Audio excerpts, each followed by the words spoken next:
السلام علیکم ناظرین، سلامتی ہو آپ پر جہاں بھی آپ ہوں۔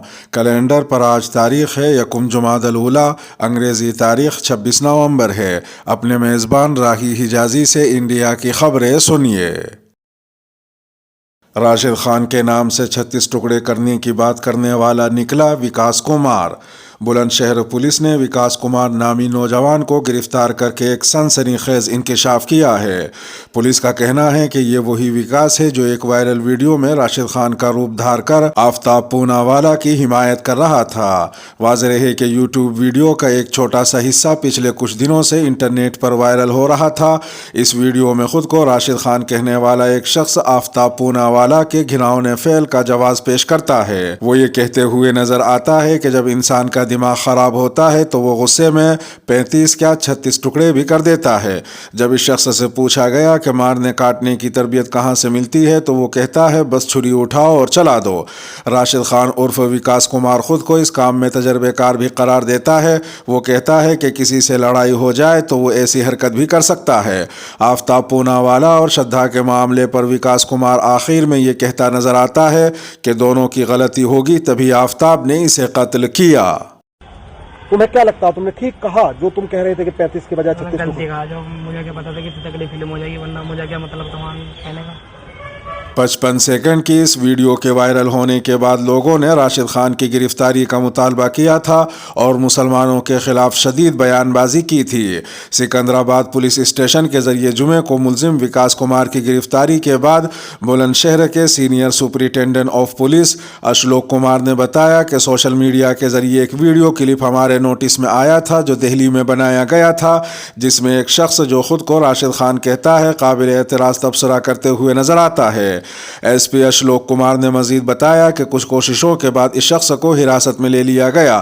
اس شخص نے اپنا اصل نام وکاس بتایا ہے۔ انہوں نے کہا کہ اس کے ذریعے کیے گئے قابل اعتراض ریمارکس کی بنیاد پر اس کے خلاف مقدمہ درج کیا گیا ہے اور وکاس کے خلاف قانونی کارروائی شروع کی جا رہی ہے۔